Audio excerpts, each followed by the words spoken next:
RCF.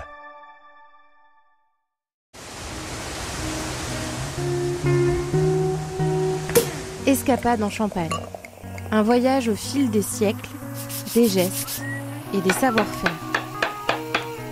Gérald Gaillet.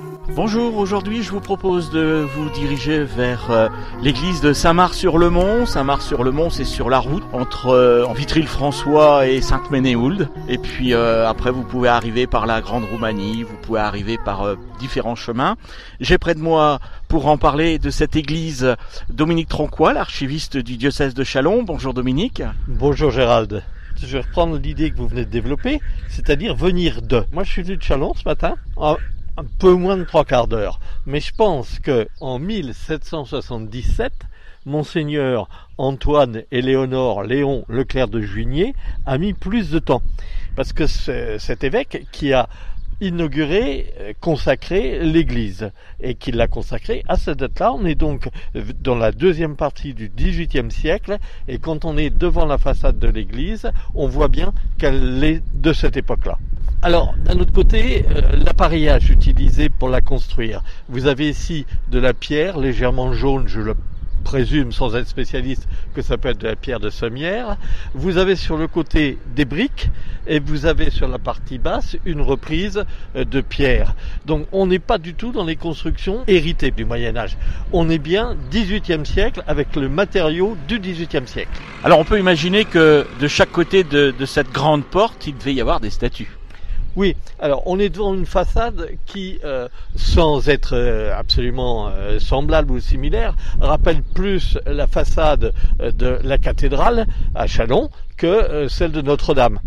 C'est un ensemble qu'on appellera classique avec des traits verticaux et horizontaux très droits.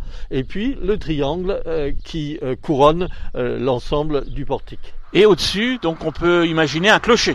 Un clocher qui se termine par une bulbe principale et 4 petites bulbes complémentaires. Donc là encore, on n'est pas du tout dans un style antérieur au XVIIIe siècle. Voilà Dominique, on est rentré par la petite porte.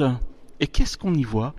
Eh bien, on y voit un ensemble classique avec nef et 2 travées, si ce n'est que on ne voit pas de croisée d'ogive ou de choses de ce type-là. On a tout un ensemble de plafonds qui est plat, avec bien sûr le plafond de la nef un peu plus élevé que celui des travées, et des piliers extrêmement droits, qui n'ont pas de décoration particulière ou autre. Là encore, c'est un problème d'époque de construction. On a l'impression d'être dans un temple, non ? Le mot est intéressant parce que on est ici aux confins du Perthois et du sud de l'Argonne, dans lesquels les protestants et les jansénistes étaient très présents. Ce qui peut-être expliquer que l'inauguration, la consécration de cette église a été faite en présence d'une quinzaine d'autorités religieuses. J'ai parlé de l'évêque qui s'est déplacé. Il a avec lui vicaires généraux, et il y a abbés de plusieurs monastères et autres, etc.